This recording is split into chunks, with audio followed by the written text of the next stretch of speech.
Okay. We got a Mecca coming in. All right, guys, the official multifamily investor network, New York, is back. We got Marco, the heavy hitter. Guys, I'm so excited for tonight. I am not doing an introduction. You guys know Marco. And if you don't, you're about to get to know him because he is going to give us some value. He called me up a few weeks ago, and I'm so excited to hear what he has to talk about because it's so pertinent and important.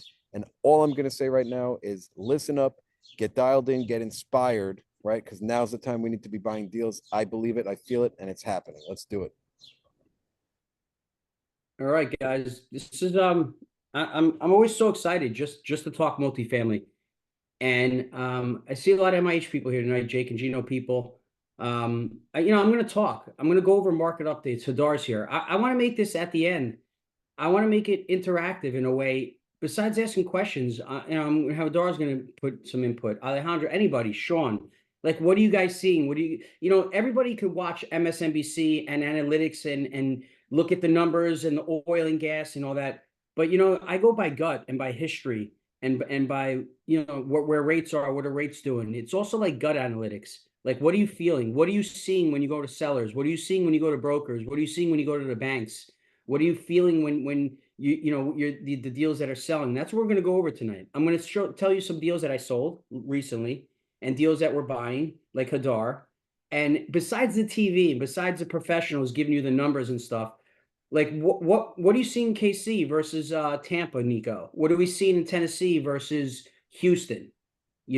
So it's gonna be a little laid back, and I prepared something really good that I know even the beginner middle level people are gonna. It might change their minds on some markets and stuff, and help them from making mistakes maybe in the future coming. So let me share my screen, and like I said, um, I'm going to talk, and while I'm talking, think of questions, think of how to be interactive at the end. Don't be scared to ask a question if you're a beginner, um, because you could ask me after, you could text me after. Raymond, put my cell number in the chat, put my website in the chat, and if you haven't met me, we'll get on a Zoom call and network. So what's tonight? Tonight's how to get rich from the 2023-24 multifamily crash. And how is it different from 2007 and 8? So now they say we're not in recession maybe with the economy, but we're having a multifamily recession. There's a lot of foreclosures we see. There's a lot of deals that are hurting last year, this year, and even more in 2025, when people are just kicking the can down the road. So here's a good question to start out with. Where is your market heading, and when is it a good time to buy multifamily? Let me put this on the side one sec. Okay, so what you need to learn is where's your market heading in the next 36 months. That means every market's different. The California market, the New York market, the Kansas City market. Where's you might be in a market that's great 2 years ago, but it might not be great now. So you have to analyze your market every year, every whatever. So what do we have to analyze? First of all, the other question is, when is it a good time to buy multifamily? The answer is, it's always a good time. The main principle that my brother teaches, you just got to buy right. You could buy any year, 2007, 2009. Look over here. In 2007 and 2009, I was a young guy. I was saving the restaurant. I could not buy. I had to keep whatever liquid money I had. 2007, I just built $1 million house. I had no liquidity left. I had, like, say, a couple of 50,000, 100,000 in the bank. I had to save that for the restaurant because the restaurant was getting killed. I wanted to buy in 2007 and 9.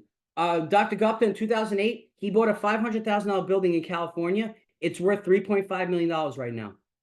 I helped him refi out a couple $1 million in that building in 2018. That's why he's my partner. And that's why we have 17 deals together, because nobody else helped him. But he came to Marco, had lunch with Marco, and I said, when did you buy it? He goes, 2008. What'd you pay? He goes, 500,000. I said, holy shit, that thing's worth 2.5 probably, right? He goes, 2.6.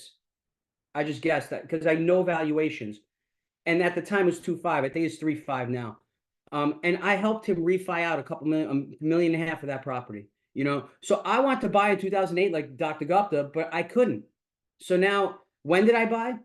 I bought in 2012 to 2019, and really 2018. 19, I bought one deal. I bought that 25 unit in 2012. and 2012 to 15 was that upturn. So the people go, oh, what was the best time? 2012 to 17, or was it 2007? It was all a good time. It was, when could you find a deal and buy it right? Okay. So we don't wait to buy multifamily, buy multifamily and wait. That's what it is. You want to buy in 2008 and you want to wait 5 years, refi, do whatever you can. You want to buy in 2012 and wait. My deals in 2012, 13, or 14 they're all refied out. They're all like 80% cash. If I tell you the amount, you won't believe it. But that's what you need to do. In the mastermind, MIH mastermind, we teach 1, 5, 10. You got to buy now. You're going to see results in 5 to 10 years. You got to be in this 10 years. So then 2012 to 2018 and 19, I bought like one deal those 2 years. I was hitting that top market, but I was still buying. I was looking at in 2019, rates were creeping up, and we're at the top market. We're having best and final in Texas. There was deals selling in 2 days, 8 people best and final. It was ridiculous. But I was looking every week for deals. I only bought one deal in 2019, but I was looking every week. Even though people are going, oh, deals are only 7, 8% cash on cash. I know they don't make sense, but I'm going to keep looking until I find the deal that does make sense. And if I don't find it, I don't care. I'm going to keep looking because I want to buy whenever I can if I can buy right. And if rates are 10%, I don't care. I'm going to buy a deal at 10% rates, that cash flow. If it doesn't cash flow, you don't buy it. 2020 hits, COVID hits. What did I do? I closed the deal with Darren, a 52 unit that's beautiful that we refied 100%, and now it's cash flowing like 35% cash on cash. In 2020 March we closed. We closed right when COVID hit. I shut it down for a few months. Then April I bought a deal with Chris and a 44 unit in KC, which we refied, which is worth double right now. And 21 and 22 were great years. We saw what happened in 21, 20. Rates went down, and we found a lot of deals in KC in a great market. Then what happens? 23 to 26. In the mastermind on the chat, I'm repetitive. I kept saying, guys, in November 22, I said 23, 24, and 25 are going to suck, guys. Get ready. I had to talk with my wife. I cut my expenses. I checked my expenses. All 3 cars are paid off. What happens? I predict it. 23 is crap. 24 is crap. And 25 is going to be kind of the same. And after 10-year historic run from 2012 to 22, you need a couple bad years. And we're going to go down to 2007 and 1990 when the Reagan years. It's the same history, guys. It's the same after runs. You have 2, 3, 4 years that are just not good. So I'm going to cover that. Is it a seller's market? Is it a buyer's market? Right now, we know it's a buyer's market right now. Let's see. 80 unit and 26 unit. Right now, we'll go over it tonight. Hadar found an 80 unit at 25K a door.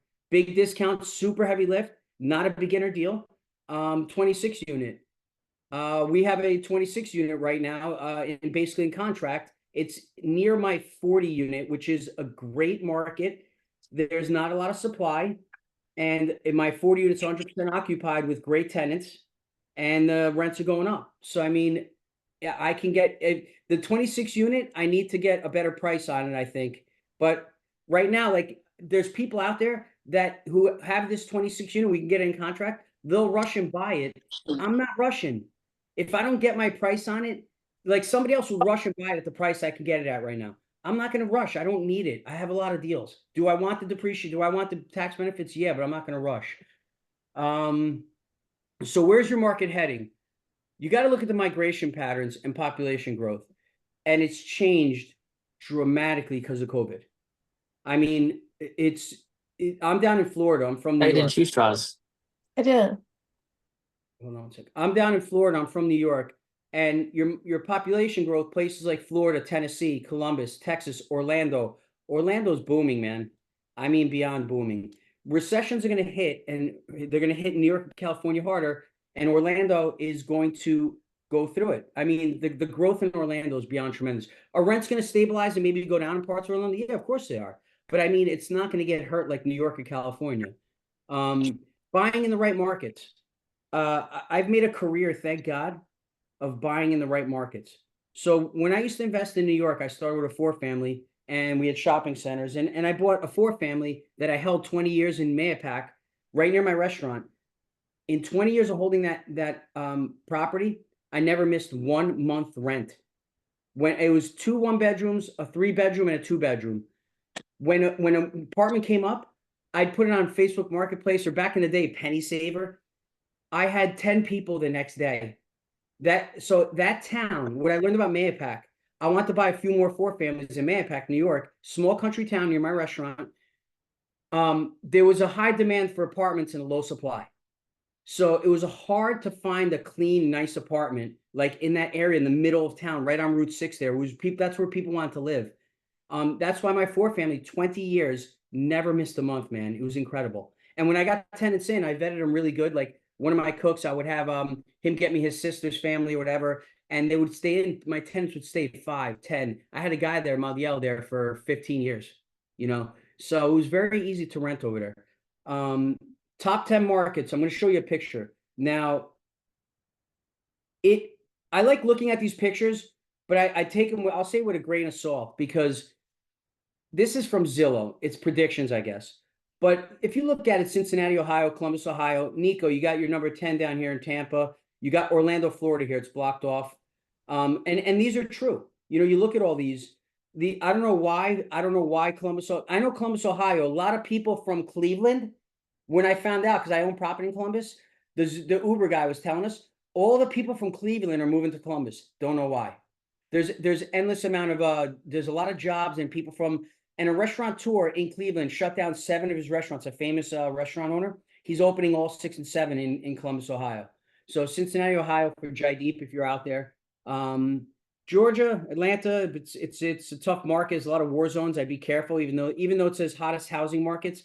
I don't like Georgia. Josh Saul will go over Georgia with me. He lives there, and but you know, so you look at what's hot, but then is the market good? Just because it's hot doesn't mean it's a good market. You know what I'm saying? So there's a lot to look into. Let's go back over here. So yeah, so in 2000 top 10 hot markets. One sec. Ooh, I didn't share. So for example, my markets, Tennessee and Kansas City weren't on there, but I know they're great markets. Tennessee, Knoxville, and Nashville. I own two mobile home parks in Nashville, and I own about 12, 13 properties in Knoxville. Amazing market in Tennessee. I started in 2013 with that one. Then I went to KC, KCK, KCMO, 2 years, a year and a half before the airport launched. And that's where everybody wants to be. Even the big players from Texas, the Houston investors, the Dallas investors started coming to KC. Everybody's getting attracted to KC. So, and my deals that I bought, like I told you, I bought a 44 unit. We bought it for 1.7 million in 2020. 2021 raised the rents from 500 to 950. It appraised at 3.5 million. We refied out 100% 18 months later. The deal's amazing. We went up in 450 in rents. You know, so now we don't have to push rents. Rents are still going to organically go. They're going to plateau maybe in 23, 24, 25, but we don't care. That deal I bought right. I'm sitting on it now. It's cash flowing. The insurance went up a little bit. Taxes are fine, but we raised the rent so much that it's doing so well. You know, so now I can hold that deal for the long term. And I think I'm going to give you tonight when I think rents are going to go up again. And when we're going to tell you later, and I can hold it. And then when rents go up again, I raise the rents again. Or I don't have to push them. Organically, they're just going to go up to 1,000, 1,025. And we bought it at 500 rents. So, yeah. So now San Francisco, Ramo's out there. And Ramo, do you remember January 2022? I'm going to stop share for a second so I see everybody. Ramo, you're out there. 2022. We went to San Francisco for a Sharpline MIH event. We walked in the morning. It was Saturday morning, before Saturday or Friday morning, one of those. Before the event, me, you, and Chris walked to breakfast in San Francisco. And I looked around with my mouth open like this, like, you were looking at me like, what's wrong? I'm like, they're fucked. I'm like, San Francisco is screwed. Do you remember me saying that to you? And you're like, really? Yeah. Like, you remember? Yeah, it was Friday morning and it was a ghost town. Okay. And Chris was looking at me like, and he was like looking at me. And Chris agreed with me, but he wanted to pick I'm looking. I'm like, just Chris, I'm feeling 2007 and 8 right here. Look, all the stores are going out. I mean, there was a 100-year-old Italian restaurant. The guy packed it up and closed and left, like right in the middle of the tourist area. I mean, I'm like, wow, they are screwed. If they're screwed now, they're screwed when 23 hits, I said. And we were in January 22. What happens now? They just put up what's his name? Tony Robbins guy was just saying the crash in San Fran and the prices, this and that. And they're taking a fucking beating, a real beating. So we saw it. We went to breakfast. We looked around. Chris saw it, and Chris was definitely like, once he see, you can hear about these things, guys, but that's why you need to visit your market, because people could tell me, oh, San Fran's going to get hit. But we were there. We walked to breakfast and we saw the ghost town and we felt like nothing going on. It was like my restaurant, 2007 in Manpack. I would drive home in February 2007 in that recession. I could hear a pin drop like in the town. There was like no cars on the road. It's weird. Like in a recession, people are staying home. They're like nervous, not driving as much. I'm telling you, it's an odd, eerie feeling. And how do you witness that? You drive to your markets and you go out on a Friday night. Like if you're going to buy a property, we'll go out on a Friday night in the main drag where the restaurants are, and you feel the vibe. Is it an older crowd? Is it a young crowd, like a millennial crowd, like hip and going out to these cool restaurants? You get an idea of your market, and that's what we did when we were in San Fran. We got an idea of what was going on and what was going to come. So let me share. Yeah. So San Fran is getting nailed. Why? Other market expansion. We're talking Ponte Vedra and Jacksonville. I bought my house here. Ponte Vedra's just blown up. Jacksonville just blew up, and Jacksonville has oversupply now. They're gonna have issues too with rents and stuff. We're gonna get into that also. So let's get down to housing demand versus supply. So I learned this a lot from listening to Chris, listening to some of Tony Robbins guys that are in multifamily, and learning about supply coming to the market and demand and permits. So let's talk about that, and then you guys can ask me questions about it later. So I'll give you an example with 2020, the year. There was low interest rates, and they're adding supply. Builders start to pull permits, but that doesn't mean stuff is coming right away. So they pull a permit, and it starts in 2021. So your multifamily starts in 2021. Your supply is not going to hit till 2023 or 24 or 25. So your oversupply now is in 24 or 25. And what happens in the oversupply is rates are up high now, and we're going to get to something else. Where is the oversupply? Ramo, you can vouch for this. Jacksonville. When I drive to 95 to go down to Disney on 95 South from Ponte Vedra to go through Nocatee, there is multifamily fucking building everywhere. I mean, they're building shopping centers, like Jersey shopping centers, like with gas stations. I mean, they can't be building more, right? In Jacksonville, Ramo, there's coming to the market. You're muted. Let me ask you to mute. Can you hear me now? Yeah. Yeah, no, there's plenty of that. There's also thousands. I mean, we're talking like 15,000 single family houses being built right now. In Nocatee. They built 6,000. They're building another like 10, 15,000. And they're selling, and the prices. My buddy bought one 3 years ago, 400. It's worth 875 right now. They have Toll Brothers and like 7 Toll Brothers builders, Lennox and whatever, in Nocatee. I mean, shopping centers are going up like this. And what's going to happen now? Rates went up, and you're going to have an oversupply because you have. I'm going to get to the Reagan years later, but let me go to this part right here. 2024, you will have of starts. You'll have an all-time low, which in 2021 you had a lot of starts because of the low rates and the permits or whatever. So what happens in 2024 now is you're going to have an all-time low of starts of high rates, and 25, 26, 27, you're going to have undersupply. It's going to go back. It goes back and forth and back and forth. So let's talk a little bit about like history. I like to look in the past because every recession is different, and they're always going to be different, and the government pulls different levers. And I think, I believe they're all fake, and they're all done on purpose. 2008 was a bank crash done on purpose. My neighbors got $800,000 house, $750,000 mortgage, and put $50,000 down, and they foreclosed and lived there 4 years. So, I mean, that was created. Let's look at the Reagan years. My uncle and my dad built 28 brand new houses, 1982, 84 to 88 in Briarcliff, a very nice Westchester town. Nice modern looking wood houses back then, which are outdated now, but they're still really nice. Brand new, probably like 3,000 square foot houses. During the Reagan years, the economy was booming then. 84, 85, 86, 82. It was booming. My Zotonino, Ramo's dad's business was fucking booming. He had a machine shop in Connecticut making hip parts and knee parts. The best years were 80 to 88, the Reagan years. I'm talking, his uncle made more money than me right now. I mean, I can't believe how much money his uncle made, my uncle made in 8 years in a machine shop. And then my uncle and my dad sold the last house, 28 houses, thank God, in 1988, right before that recession crash.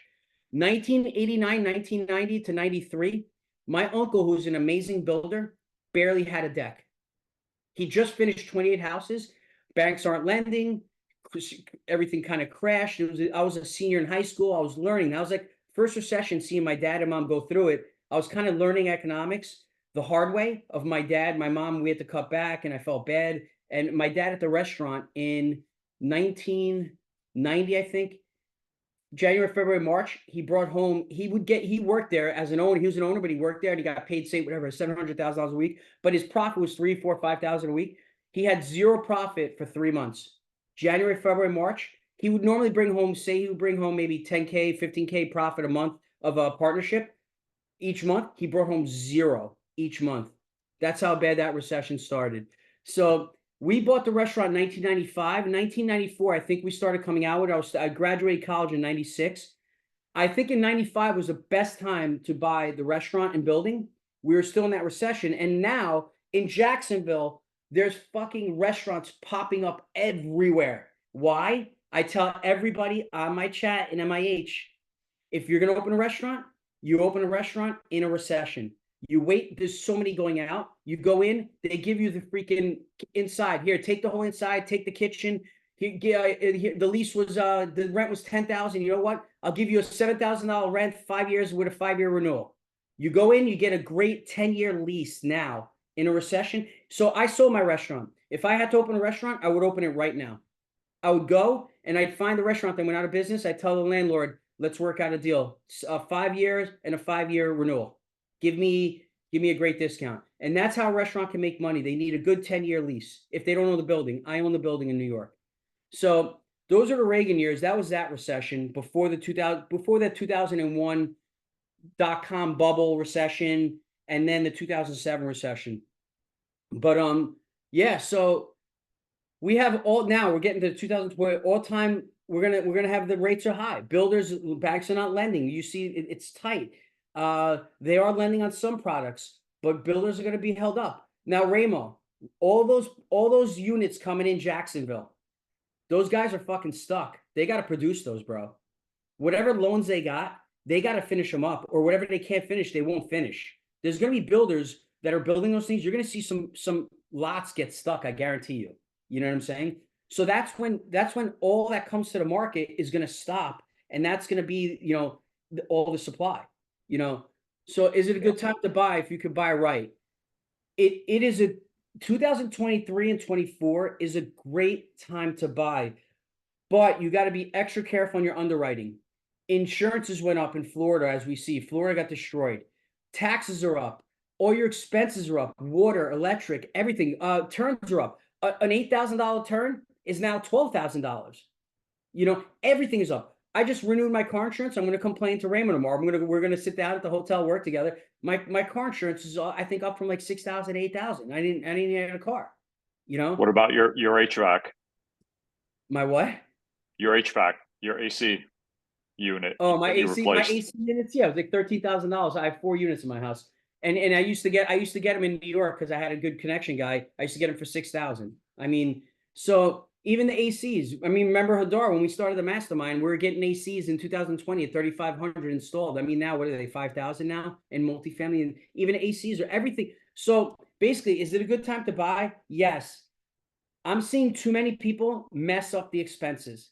They're messing up the turn values. They're messing up the AC units. They're messing up the CapEx budget on everything. They're getting stuck. You gotta stay current with the new inflation values. And the only way to do that, I gotta be honest, is being a great mastermind or MIH. And we're always talking about it on the chat or Jake and Gino or a group around people. If you're doing this and you're buying on your own, you better be talking to a lot of amazing people like Marco, like Ramo, like Hadar, like Nico, like Yosef, like everybody on this chat. That's why people like, why are you in a mastermind? Because you want to buy multifamily, and when you want to know how much the AC unit is now, if you're paying 6,000, are you getting ripped off or not? We just did a deck, Christina and Debbie. We did it for $1,700. I think it's like a $5,000 deck. I'm not kidding, maybe six. And the guy's unbelievable. We got a great price. I mean, unbelievable price. I thought it was a mistake. I'm like, there's no way we paid $1,700 for that. Definitely was $6,000 deck. So now's the time to. Here's a secret I do. When I was in New York, I had a handyman, and he did all my properties, the restaurant, my house, my personal house, Gino's personal house. His name, I still have him drive down to my house here in Florida. I get him a hotel room for 7 days, and he does work for me in my house. He charged me like $5,000. I gave him like seven, I think. We priced it out. I think it was $18,000-$20,000 worth of work. And he knows I know the prices, so does he. But he takes care of me because I give him so much work. So what I do is, even where your multifamily is, guys, you need to shop around and you need to make connections to get your prices down.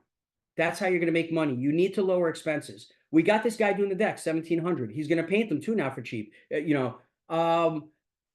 making a lot of great connections at our properties to do this. It's even with HVAC and stuff like that. On the KC deals with Chris, we self-manage all our deals, so it's in-house. But that one deal, that 43 units, a third party, it's like the only deal of my 47 that's not self-managed. But she's so cheap, she's like 6%. That doesn't make sense. It's not even worth it. She's doing a great job. But okay, so rents. Let's talk rents. Everybody thinks they're buying, and people projection of rents are always going to keep going up. They can't. They got to eventually flatten out. I mean, and that's what we're seeing. That's going to happen. I think it's common sense. People look too deep into rates, the market, and everything. I think the market needed to cool down after we bought in 20 and 21. Nobody predicted it. Not even Jake. I bought a deal with Jake and my brother, 82 unit Maryville, and Jake was like, "Yeah, it's going to be a good deal. Just." It's not his typical one that they crush that I'm in, that we're doing amazing. He's like, yeah, it's going to be a decent return. But believe it or not, we bought it with 800 rents. He thought they're going to get to 1,000. We bought it in 2021. The rents are at 1,200, 1,300. And now I think even 1,350. He didn't expect that. But that's why you buy right.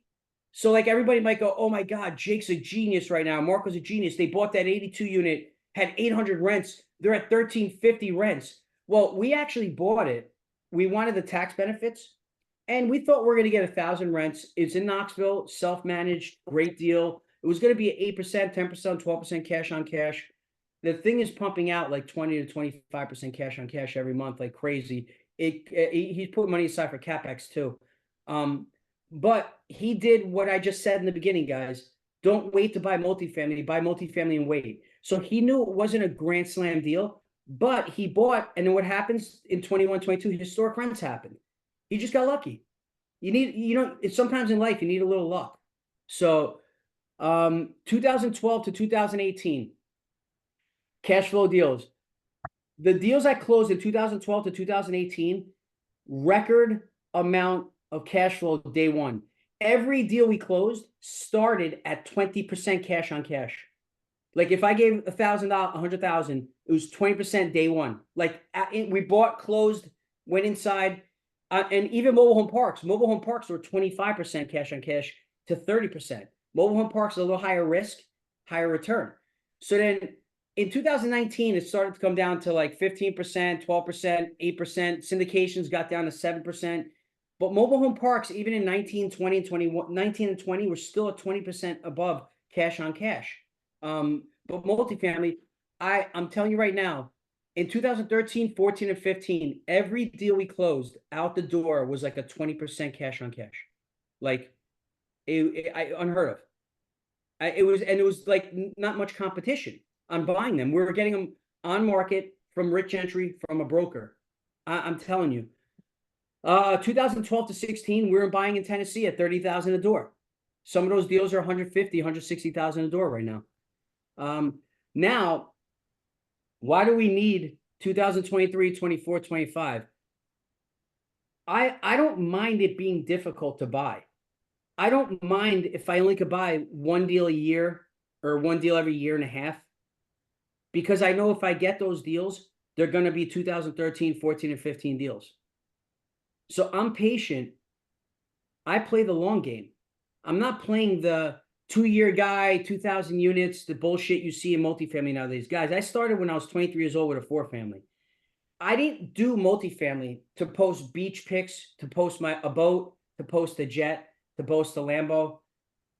I did multifamily, me and my brother and Jake, to supplement the restaurant, to protect my restaurant from 2008 when I had the #1 restaurant and I had a potential of going bankrupt there because people couldn't come out to dinner. But I was #1 on TripAdvisor and I won 12 awards. And my wife was like, "We have the best food in town. Why are we going to?" I'm like, if people are getting laid off, IBM had 30% layoffs. If people are going to get laid off and they're not coming to dinner, the guy who comes once a week comes once a month. The guy who comes once every 2 weeks comes once every month and a half. So I started doing multifamily to protect myself from my W-2 and to make more passive income. And then, like, I was hoping, like, when I get to retirement, I have plenty of deals and all that. It just worked out better.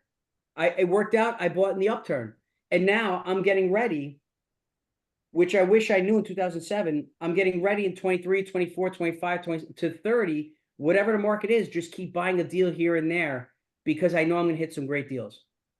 So discounts are out there, right there. Hadar just bought a 25,000 per door deal. We're doing Hadar, are you out there, man? Did you step away? No, I'm here. We're doing a deal review, guys. He is doing a full deal review of this 80 unit with Hoon, Vince, and me. I'm just gonna intro him, and he's gonna go everything. He already has all the videos. He did the inspection, the due diligence, was setting up the deal. And he's gonna go over everything on how he got an $800,000 discount. The deals are there. They're out there. So Hadar found this deal. It's not going to cash flow for 2 years. I love those deals. It's okay. He's getting the tax benefits. He's going to refi in 2 years. Then it's going to cash flow forever. So, guys, Hadar, you remember what date it is? June something or? June 25. I just posted it on the chat here as well. If anybody wants to join, you can. Whoever's on this call, register now for that. He is giving you a free call on how to get a deal at 25,000 a door and do a life-changing deal. This fucking deal is going to cash flow like you've never seen any deal cash flow in your life. It's going to be, and you know what? It's going to be probably the hardest one he's been doing. It's a super heavy lift, but he's up for the challenge. And he built a team of Hoon, Vince, him, and me were in the background. So, guys, that call is going to be so amazing. All right. And Hadar, you don't have to talk about it now because we're going to save it for that call. I want everybody to come to that.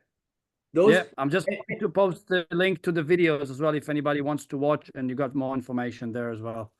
Yeah. I mean, guys, he just put videos up for you guys right there. So, I mean, Hadar, you know what I love about Hadar, guys? Hadar is a real multifamily investor. He did this deal. That's all he needs to do. He's not the guy on Facebook, those groups. Oh, we're buying everything. We got 1 million units. No, this one deal is like 8 of those other guys' deals. That's all he needs. And then I'm hoping, actually, because I'm getting into cash, I'm selling a few deals. I'm hoping he picks something up in November or maybe in 2025. When Hadar starts to get a little bit of money, he'll start to look and he'll get the itch, and then I hope I get a phone call that we got. Well, we already got a lead, which is a kind of a pocket listing, but it's 115 units locally. It's a fund that is liquidating for some reason. Why would you liquidate now? I don't know. So, we are always looking at opportunities, always underwriting, always analyzing. If the opportunity comes, then we'll figure it out. But I want to say that that deal, that the 80 units, I bought it for 25 a door. which is the same price I paid for another pocket listing, off market, direct to seller combination. It was a combination of direct to seller, and then a broker called me. I paid that for one of the deals that was really my life-changing deals in terms of velocity of money and cash out refi, which I paid 25 a door back in mid 2019 for the 45 units. And that deal alone, I was able to refi 400 grand that I put in after 1 year. And then I was able to refi another 500,000, all up 900 after 2 years. So these opportunities, which is the off-market opportunities and pocket listing, they're there, but you need to work hard, to be persistent, and have the right strategies in place to actually find them. And one deal like that could, done the right way, could generate $10,000, $15,000 passive income a month if you do it right. So guys, I mean, if you heard him correctly, he put down 400,000 in 2018 on the deal. He was by himself. Now we built a team. He refied out 400K. 6 months later, he refied out another 500K. He got such a deal, a discount on that deal, and the rents went up tremendous. And the amount of cash flows close to 15 to 20 a month on it for him on one deal. So that's when I say he's buying real deals, you know. But he takes his time. He's not rushing. He's not going best and final with people. We're in this for the long term. You know, he fixes and flips. He does a couple of fix and flip. He used 20 years ago. He did a lot of fix and flip. And he had commercial buildings in New Zealand. He holds some of the commercials. Now he'll do a fix and flip when he finds a really good one in New Zealand. He just bought a duplex for his 2 kids. He gutted it out, fixed it brand new, and now he's gonna have it for his kids. He's gonna refi it out. So he's always staying busy doing stuff, but he's not in a rush to overpay. So when you want deals too bad and that's fine. You're overpaying. It's gonna be hard to cash flow, and you're always gonna chasing after that cash flow with the expenses and stuff. So you got to just I think you got to crush. I always say crush your W-2 or your bread and butter. If you're a fix and flip guy, keep doing your fix and flip, but look for those deals. Look for the great deals. Make multifamily the long game. You know, we do that in the mastermind. You join 1 year, pay 1 year. Year 2 to 20 is free. We're in year like 5 now. And Robert Musso, I have a business with him. I'm on the phone with him every other week, and he only paid for 1 year, just to say. So market softness, let's keep going. And who's it good for? If you're a buyer, you want softness. Why? You want the market to get soft because historic rents are going to flatten now out a little bit. After the 10-year historic run, I told you, I feel 23, I predicted 23, 24 have been kind of slow. I feel 25, even though it's election year, it's still going to be a little weird, man. I don't see it being great. I personally, my prediction, and guys, I'm gonna say once again, this is just my opinion. And I go month by month with Ramo, and I analyze with Chris, and I always see where rents are, what rents are doing, what you know. I feel rents are just gonna flatten. I think maybe late 2026, October, November. That's maybe minimum wage has got to go up again. Inflation's got to take it easy. I think you'll start seeing rent increases late 2026. I was listening to some of the big guys talk about it. It's just common sense. I think rents just can't keep going up historically for Marco, 5 years. Yeah. Marco, sorry to interrupt. My observation in Arkansas and Tennessee and talking to other MIH members as well and brokers, rents already flatten. I mean, rents are not going up like they have been in the last 5 years. They're really flatten, but that doesn't mean that if you buy well, you can take a property from 550 to 845. That's what we're doing, for example, because they are on the market. So that's why we're patient. We're waiting for the low-hanging fruit and to those deals that has a good value-add opportunity. Don't ever count on appreciation of rent. This is gambling. It's something that we don't do. You know, we want to have an opportunity to force appreciation. So this is the biggest tip of the night Hadar just gave, and I'm going to add to it. I'm going to prove it with our deals. You don't have to look for rent increases. Oh my God, I'm buying now because rents are increasing. It's historic rents. I'm actually looking for deals where the market's soft, rents are flat and they're going down. I don't care. We bought the 44 unit. We bought at 500 rents in Lawrence, Kansas. We're at 950. That's the market. That was market rent. It was just under rented. The guy owned it. He was 70 years old. He owned it forever. Our 40 unit in Excelsior Springs, we bought at 500. We're getting 900, 950. people are there right now. We're doing a turn and they're at 700.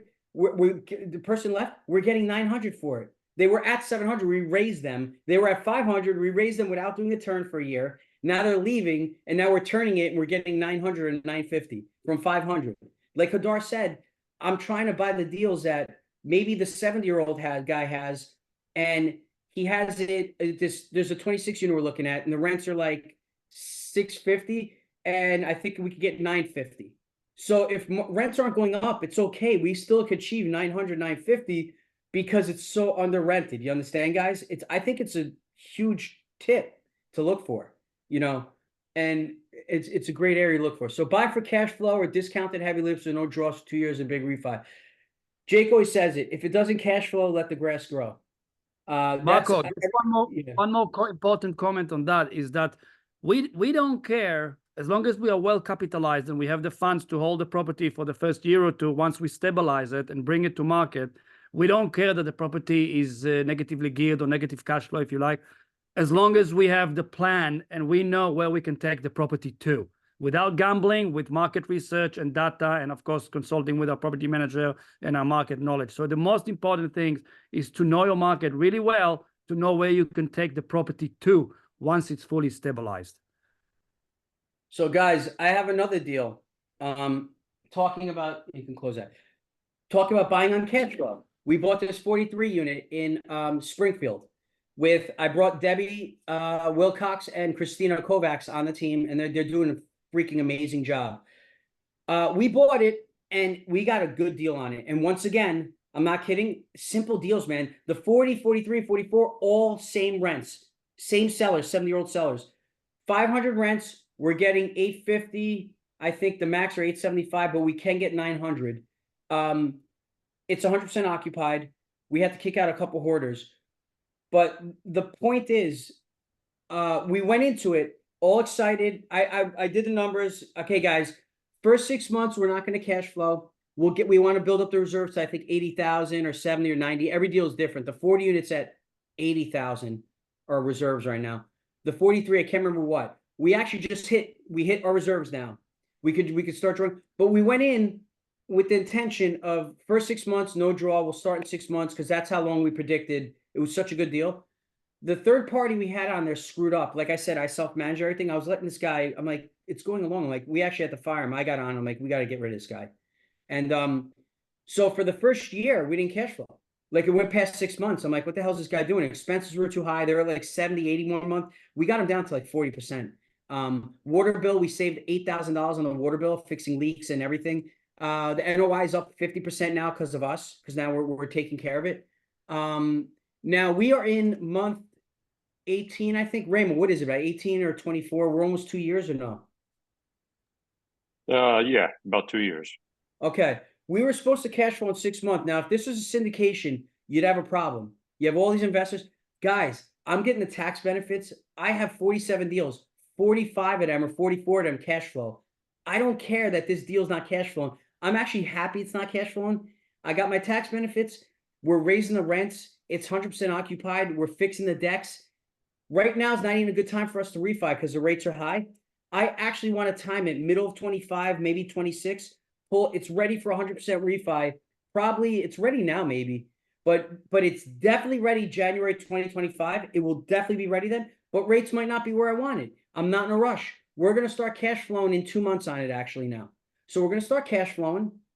I'm happy with the deal. Rents were 500. They're all 800, 850. We'll creep up to 875, 900. By the middle of 25 or January 26, 100% refi. And that's a simple deal. And you can find that deal now. You can find a deal where market rents are 850 and they're at 550, 600 or and if you find it, according to the rate, you buy it if it cash flows. You have to buy at the price that it will cash flow with the rate that you're getting, the debt that you're getting. All right. And that's why multifamily flipping Texas syndicators, 2000, there's a lot of young guys. I'm not going to say his name. They really don't know. The guys who came into the game in 2020 and 21, they were flipping fucking multifamily. Like multifamily is really not supposed to be flipped. Houses are supposed to be flipped. So if you're buying a syndication in 2021 And in a year and a half, middle or end of 22, you flipped it and you got a 2x or 2.5x return in Houston or Texas. That's not what you're really supposed to be doing, but that happened because of that upturn right there, that tick in 20 and 21 with COVID. And all these syndicators, they were over in 21 and 22. They started to overpay on purpose because they're like, oh, this shit's easy. This game's easy, bro. I buy in 22. I go best in final. It's 15 million. I pay 15 and a half. Who gives a shit if I cash flow or not? In a year and a half, I'll sell for 2x return. They had the mindset of like, I don't give a shit. I'll overpay and flip it. You guys hear, like, listen to that twice.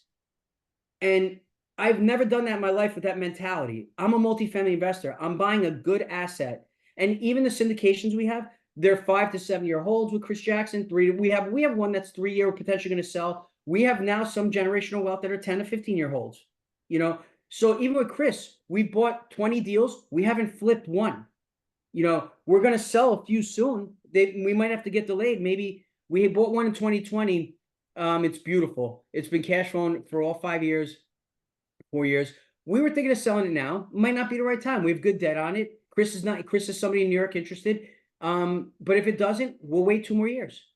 You know, so I mean, it just blows my mind. Hadar, do you agree with me? The flipping of syndications, like these young guys, 30-year-olds, 25-year-olds came into the game and were flipping fucking multifamily, and they thought it was like normal. They think you're going to do that for like 20 years. It's terrible. I mean, some of them had access to some capital through other coaching groups, and we saw what happened to a lot of those that, had some issues. And a lot of them, basically the market and the COVID effect worked for their advantage because there was such a high demand for it. And it's basically flipping. It's basically, in my opinion, gambling. But the biggest mistake is that they didn't keep a lot. They didn't keep a lot of them. So what happened? They did not build passive income generational wealth, which is what we are focusing on, which is passive income generational wealth. I mean, if they were patient on some of them, if the ones they bought in 2020, they didn't flip them in a year and a half, 2 years, they'd be 4x right now. Guys, I'll give you an example. 2013, I bought that 25 unit, paid $500,000 for it. It's worth $2.6 million right now. It's worth 5x. 5x. In 2015, I bought one for $7 million. It's worth $24 million right now. Okay? That's I don't need to flip. I want to hold. I'm building equity. I'm giving it to my kids. It's cash flowing. So I do 2 things. So I'm not telling you to be generational. I do syndications and I do generational wealth deals. I have 20 generational wealth and like 18 or 19 syndications, total 47 deals of the mix. I do both. Whatever the deal, if I get a 40 unit and it's a generational wealth deal with just me, Hadar, and Ramo, we'll take it down. If Chris calls me and he's got a 140 unit, we syndicate it. Do I like one better than the other? I like generational wealth better because I don't have to worry about investors. Like, I'll give you an example. Our 43 unit, we're not drawing for 2 years. No problems. We all, the 4 partners, we know we're refining, the deal's kicking ass. I have a 115 unit that we're not taking draws for like 6 months or 8 months or 12 months. It's going to refi January now. But all the investors are annoyed. They're like, why aren't we drawing? Because we're refining, we're getting ready, we're fixing stuff, we're raising rents. It's a unicorn deal. It's an amazing deal. It's doing amazing. But like, you got to babysit it. So if you guys are going to syndicate, for the beginners out there, you have to have thick skin. If you do 1 or 2 syndications, it's okay. Once you get to 4 or 5 syndications, you're eventually going to get to it. Like if you do 7 syndications, one of the deals is not going to be a grand slam. It might be like, oh my God, we got to stop draws for 6 months. Just be ready, which if you don't have a capital call, is okay. If you stop draws, that's fine. If the deal's doing good, they're going to get paid later. It's the same difference. It's a catch up. If you're going to syndicate, you just got to get ready. Once you have 6, 7 deals, that if one doesn't do great, learn how to communicate with the investors, and they're going to annoy you. So that's the only reason I love doing a deal with me, Raymond, just Hadar, is because if we end up having a roof issue, 100 grand, boom, yo, dude, we got to fix it. We're not going to cash flow for 5 months. No big deal. All right, we're good? Good. That's it. It's our deal, Operations. I'm going to end it soon. We're almost at an hour, which is great. This is the biggest thing of the night. This is the biggest fucking failure in the last 2-3 years. And it's always the biggest failure. In a good economy, remember this. I'm very repetitive on this statement right here. in the mastermind. And I'm very repetitive on purpose so the brain registers in the mastermind what I'm saying when they learn it. In a good economy, third party is amazing. From 2012 to 2022, good economy, money's flowing, fucking not a lot of delinquencies, not as many evictions, you're good to go. As soon as you hit a little bit of tough times, like 2023, they all crap the bed. Because they're kind of not really doing great. It was just easy times. So what I've seen is in 2022 starting, mid 2022, even the beginning, 2023 definitely. Everybody I talked to in Texas are calling me, and Atlanta too. Somebody from Jake and Gino that I'm very good friends with, I'm trying to help him. He had 2 deals at like 70% occupied. He could not find a third-party property manager. He went on Jake and Gino's site. He went MIH people, and we're like, I don't know. We can't recommend good third parties out there in certain parts of Atlanta and wherever he was. I don't know if he was in Augusta or whatever. He's like, he could not find. I told him he was in New Jersey. I said, you and your partners, you guys got to self-manage. You got to go down there, hire a third party. You guys should go down there a week at a time if you work from home. Do your job down there and oversee the third party. So, guys, I'm not telling everybody to self-manage. I self-manage all of our deals. In Tennessee, my brother and Jake do, and in KC, me and Chris do. If you cannot self-manage, and Hadar is amazing at this, you have a third party and you pay them. You're expecting right now for them to do everything, and you sit at home, watch your TV, they send you the bills, they send you everything, they send you what's going on, and everything's beautiful. And they're going to run your property 98% occupied. It's not going to happen. They suck. They're barely working. We had to fire them in Columbus. It was a shit show. And we self-managed KC. We had to fire the one in Columbus who's highly referred to us. We're taking over. Chris is there this week. We're fixing all the mistakes they made. They were stealing from us simple ways. They were charging us for mulch. We were on site, and the landscaper, with this story I always tell, we're like, dude, there's no mulch in the beds. We just paid you $5,000. He goes, that's not a contract. I don't do mulch for you guys. There's so many ways they can steal. Hadar is on top of them. He works alongside with them, and he keeps an eye on them. And it's like they're third party, but it's almost like he's self-managed. It's like I kind of consider it like hybrid, because Hadar's a professional. He's a business owner, and he gets it. It's like me at the restaurant. People are like, Marco, why don't you just put a manager and you sit in the front with your Armani suit on and sit people in? That's great. I had the chef coat on. I was the brand. I was the machine that ran the ship, that ran the restaurant. When I wasn't there, vodka bottles got stolen, steaks got stolen, people fought, people quit, people stole money, money sticks. Same thing with third party, guys. I know out there, if you're having problems with third party, if you can't self-manage, you don't have to. Christina and Debbie on our 43 unit, the only one I don't self-manage, we have a nice lady. She is excellent, but we are real time with her. It's almost like we're self-managing because she agreed that we're real time with all decisions, with everything, on top of everything. We don't wait a month or two for bills, for expenses, for whatever. It's real time. So get a third party, but learn if you really want to cut your expenses, if you really want to cash flow, if you really want to succeed, really start looking at your properties. And Robert Musso did a reel today. Josh Stahl is very big on this too. If you're investing out of state and you're not visiting your properties, you're not going to do good. Josh Stahl every month drives or flies to his properties. He's in Georgia and he drives out to Alabama, or he flies out there and he's in KC with Chris right now, with our deal in the 7 unit that he's in with us. You have to visit your properties, guys. So if you're in California, I hope you're not investing like in Florida, because flying there is not easy.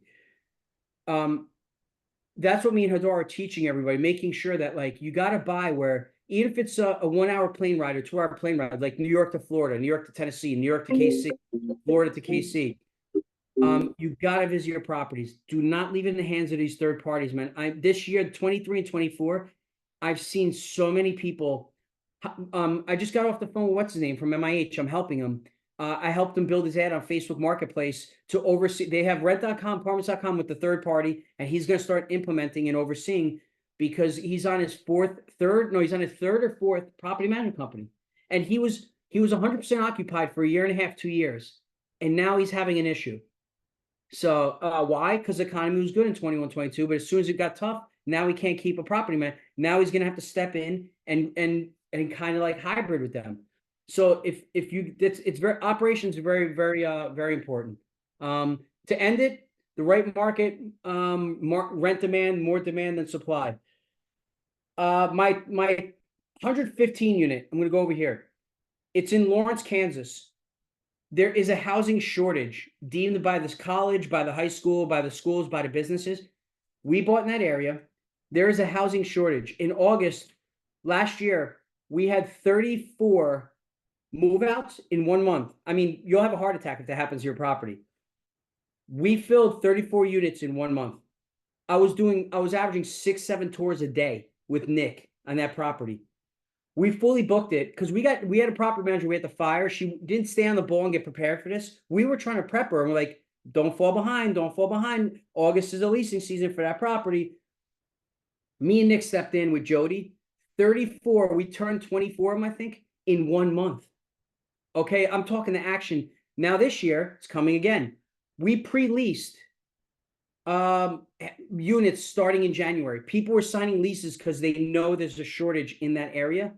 So we can, I think 20 will move out. We'll have them leased by the 2nd of August, whatever, like, or I mean by July, and we'll have a wait list. And now then we'll build a wait list. And the good thing is supply and demand. We're gonna get our rents because they're gonna pay because there's nowhere else to go. Our 62 units, 100%. My 44 down the road is in Lawrence near the 115. That's 100% too. And the stupid third party a year ago or 2 years ago when we had third party on it had 8 vacates and the guy was complaining. Listen to this one. He was complaining to Joe and me and Yosef, oh, it's a bad area. It's not a lot of demand and it's really rough. I let the guy fail. I let him fail. I said, Yosef, you're going to learn a lesson. I'm 49 years old. I let him fail for 6 weeks. I kept getting on the weekly call. I'm like, oh, it's really tough area. Yeah.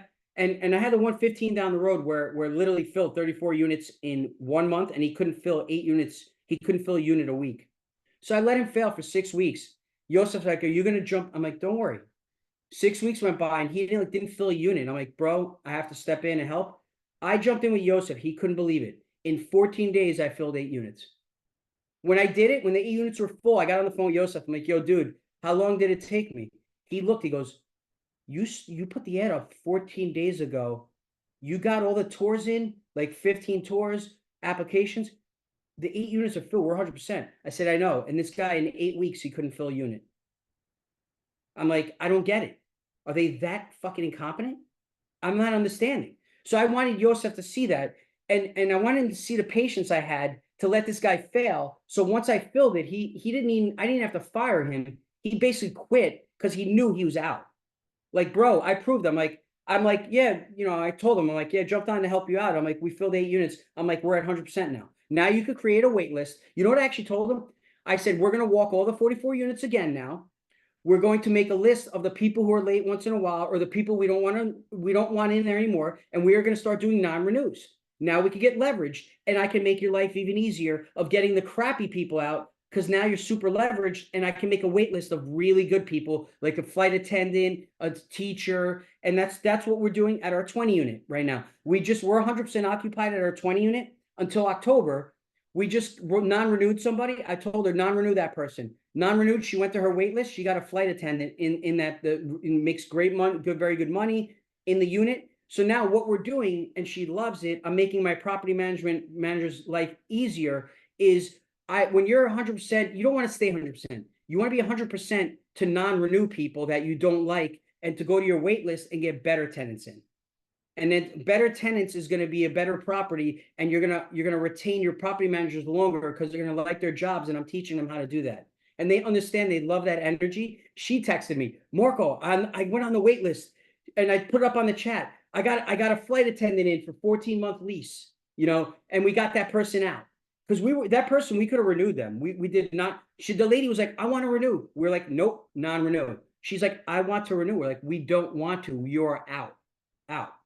That's it. You want to non-renew people you don't want there that are causing problems or that are not good tenants. And the only way you do that is if you get to 95, 98, 100%, and you start learning your tenant base. We went to our 43 unit, Christina and Debbie. it was 100%. Jordan, the whatever, it wasn't 100%. We had like 3-4 hoarders that were paying rent, but they were destroying the apartment.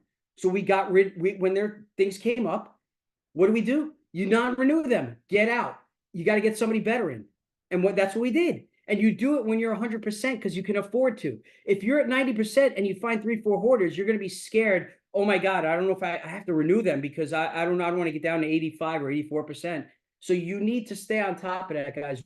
Even if you're doing third party, you got to go learn your tenant base. Our 40 unit over here, oh my God, me and Josh walked all the units and videotaped all the units a year later. No hoarders. There's 2 grandmothers there for 16 years. And the lady was like, you raised my rent a lot to me, Sonny. Like she was saying, Joseph was with me. And I said, I'm really sorry. I said, but you've been here 16 years.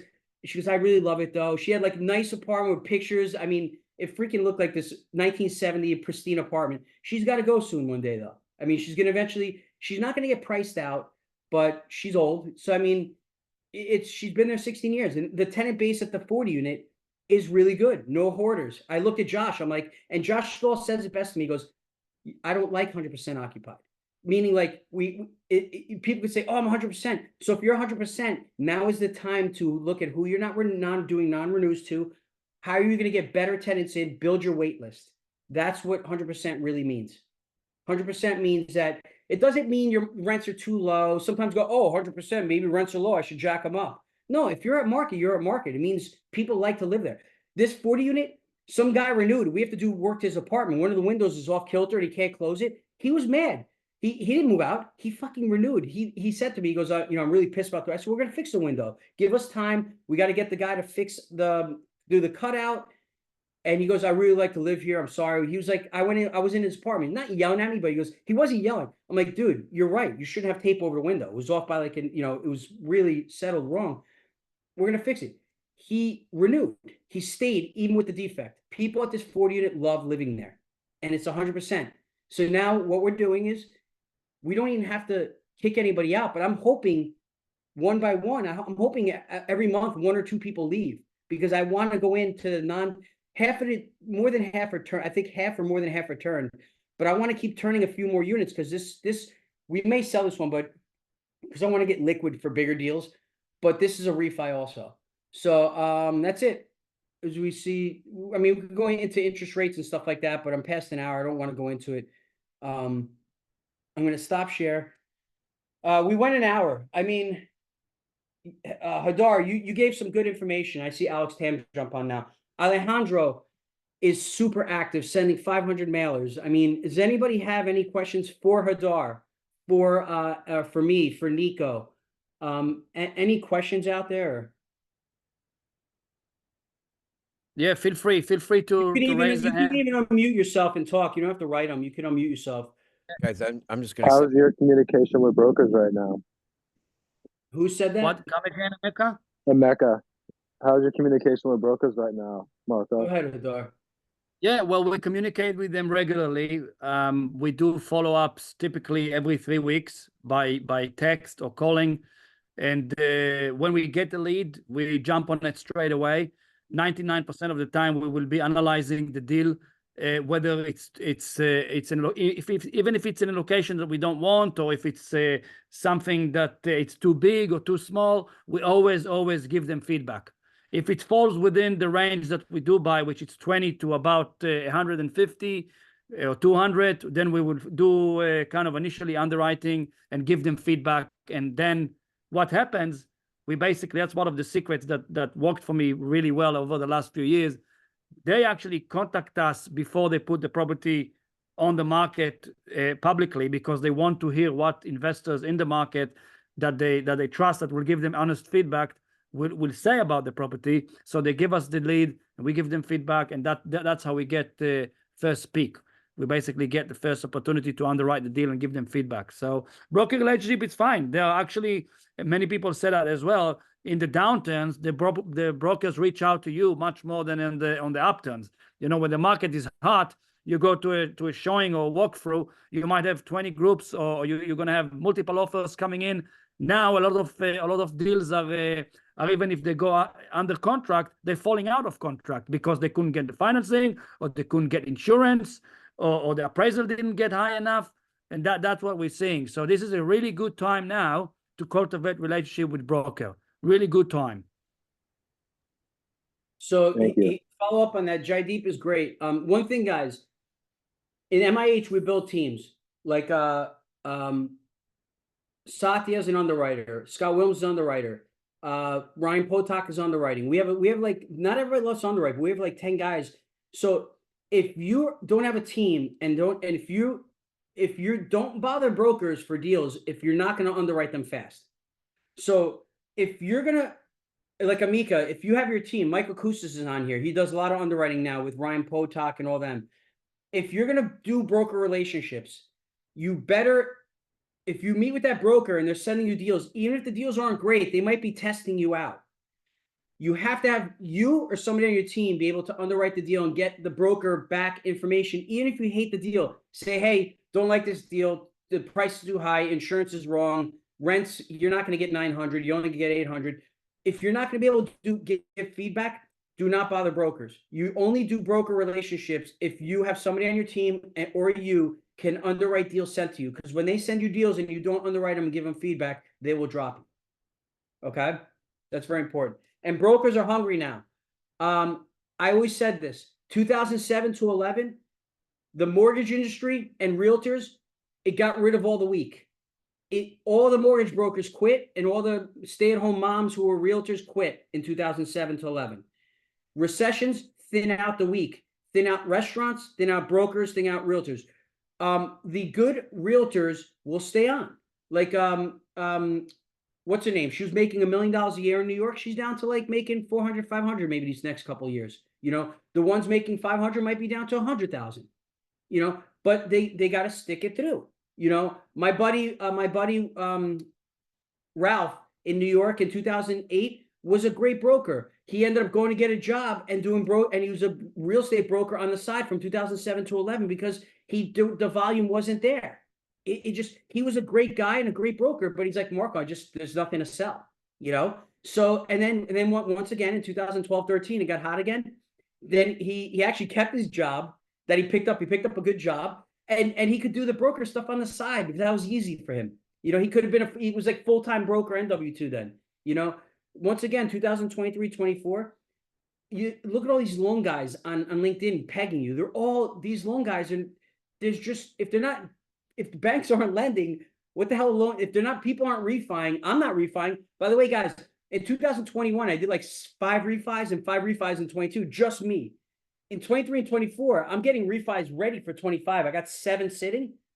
I'm not refining. So the loan guys they're not doing anything. If the banks aren't lending, if multifamily volume is down, yeah, deals are still buying and selling, but they're not like 22 and 21. What the loan guys are it's gonna thin out the market. It's gonna get rid of the guys that aren't good. Realtors also, it's gonna thin out the realtors, and the realtors that can hang in there will hang in there. But yes, it's a very valid point, and you see it usually. It starts to trickle with the realtor who do residential. Suddenly the people who did it have part-time job, or you know, a mom that used to do it while the kids are at school and stuff like that, they're starting to fall off, and then you start trickling and finding out from brokers in commercial that they're dropping off as well because there's just not enough transaction to bring the bread and butter.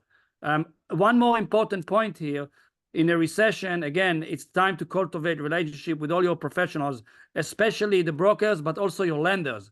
You know, we are regularly staying in touch with our lenders, even with lenders that we already have properties that finance through them. We kind of send them every quarter. We kind of touch base with them and send them a report about the property. How is it going? What improvements we've done for the property? And of course, when I come to town, I pick usually 3 or 4 lenders and we go for lunch. And usually we pay for it or they pay for it, but doesn't really matter. But it's very important to stay in touch with your lender, to ask them regularly if their criteria have changed, if there are any change with the lending criteria in terms of loan to value, in terms of amortization, in terms of amortization when it comes down to vintage. You know, sometimes they will give you only 15 years amortization if the property is 1960s or older or 1970s or older. Those things are very important because that's how you when you make your assumptions, when you underwrite the deal, you actually can make the right assumptions because you need to plug the numbers in the spreadsheet when you calculate it. So you need to know what you're working for. And that's why we stay in touch with our lenders, with our mortgage brokers, to know exactly what's going on. Are they still offering loan to cost? Are they still offering interest only, and for how long? And so on and so forth. And now we're also reaching out to them and asking them, hey, Mr. Lender, do you have any loans in multifamily or commercial space in general that are coming to default? Do you see any default on loans? Are there any forbearance increasing and stuff like that? You're really, really important to stay in touch with your lenders, because once you have those solid relationships, they will lend you the money when the good opportunity is coming. And most of the good opportunities that you're looking for will be a distressed deal that will be hard to finance anyway. So that's why it's very, very important to stay in touch with your lenders as well. Nico, did you have a question? I was just gonna say, like, I'm normally in bed at 9 o'clock, but I don't think I'm sleeping for days after this, Marco. You got me all pumped up. I'm all jazzed up. I want to get more Yeah, I involved, mean, do more. it's just it's to have positive negatives. 2023, 24, and 25, they're not going to be easy years for people. But that's why you're in a mastermind. That's why we build relationships. That's why we have family. We support each other through good and bad. I mean, Sharpline, there's foreclosures out there, capital calls. Sharpline, some of our deals they're gonna be tough. We're not having capital calls, but we're solving problems. And that's why we have these calls like tonight. If you come in and you get a little bit of tips from what we talked about, looking at the Reagan years, then looking at 2020, 2001 and 2007, and now, for the young guys who are like, I'll see out there, like say Justin was here, doesn't he know Reagan is probably, he's like, he's obviously heard of him, they didn't live it. I'm 49. I think my success comes from going through market cycles. The guys who started, who were 26, 27 in 2020, you haven't gone through market cycles, so you just got to read books. I went through it. I walked the streets. I went into businesses. We felt economies in 2007 and 1995, 1998 in Mapac. So guys, I think say you're in your 30s, you're 35, you're 40. When you hit like 50, and you go through market cycles, man, and you do 20 years of market cycles, you become really smart. Not just from what CNBC says, but from living life and from seeing what restaurants and businesses and corporations have been doing in those years when you're around. And then I think, like now, I could see recessions coming. That's why I sold the restaurant in 2019, 20. I sold it in 20. I told Gino, I said, I am not going through a recession in 22, 23, 24. Swear to God, everybody knows in MIH that I did in 2000. I have to get out. I knew it was coming because history repeats itself. And when you hit 40 and above, you start seeing the recessions coming, and you start getting better at buying and getting liquid and getting ready for it and getting your gunpowder ready. Amika, you have a question? Yeah, I was just gonna add, I'm 27, and the only down cycle I've ever had was like 08, 09, and I was in 5th grade.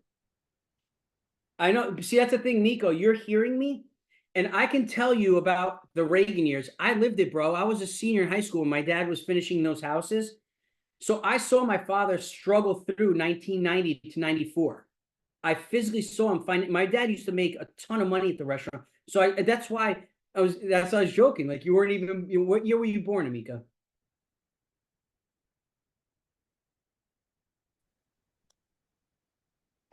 '97. Yeah, dude, you were born in 97, bro. I opened the restaurant in 95. Now you make me feel real old, dude. Thanks, bro. No. Yeah. But yeah, so I mean, Amika, you're doing great with Nico. You guys got 2 deals. So as much as you think you're learning now, and in 2 years, and in 3 years, and in 5 years, when you're 45 years old, bro, you are going to be so smart because you live through market cycles and high interest rates and historic rents and the crashes and all that. And you're going to the young guys, and you're going to tell them what you've been through. And then you're going to, like me on the chat, and you're like, oh my God, next year this is going to happen. And they're going to be like, holy shit, how do you know that, man? And it's not from the guys who are talking about oil and gas on TV and the economists. You just lived through it. History repeats itself. I'll end with this. Last thing, and we can go. My brother, when I had breakfast with him, it was like a year, we were having breakfast. And I said to him, 2012 to 15, we're buying on market from brokers, no competition. Multifamily wasn't that big. He goes to me, he goes, Marco, on market is coming back. I said, no way, dude. It was 2023, the beginning. And I said, no way, multifamily, there's Rod Cleve, Jake and Gino, Brett, there's a million groups out there. Everybody wants to fucking buy multifamily. He's like, dude, it's coming back on market. Deals are going to sit 6 months to a year. I'm like, are you serious? You really, dude? With all the competition? He goes, yes. And 3 months later, 4 months later, on market was back. And there's going to be deals sitting for 6 months, 8 months, a year. We just got a 40 unit off of LoopNet. Sharpline, Josh Lawford it. We went on LoopNet. Nobody found it. We found it on LoopNet, closed the JV deal, first Sharpline deal on LoopNet. Everybody's doing mailers, direct to seller, calling, driving for dollars. We found the deal on LoopNet that nobody saw. My deal was on LoopNet as well, by the way. The 80 units was on LoopNet. Guys, the last tip of the night, history fucking repeats itself. And when Amika is 45 years old, he's going to see this history and you lived it. And that's how that's how you get better. Not just by reading books or by joining a group. It's by being in the space 10 plus years. If you could be in the space 15 years, you'll be through a market cycle. You got to learn the analytics and just do it. That's it. All right, guys. I could talk. I love this stuff, man. I care about everybody in my group. I just love talking about multifamily because if we meet, if this helps people cash flow better, protect their deals, get deals, that's what it's all about. All right. So I want to thank everybody for coming. Nico, thank you for letting me jump on and do this. I appreciate you, bro. And congratulations to you and Amika. And Amika stepping up and being boots on the ground, moving to the market and joining team with Nico, and they closed a couple deals. Young guy, Amika, 27 years old, already has a couple deals. So, Thanks. Excited. Gotta keep going. Good job, guys. Thank you for everybody coming. Have a good night. Thank you, guys. Have a great night. Good night, guys. Thank you. Thanks, everybody. Thanks, everybody.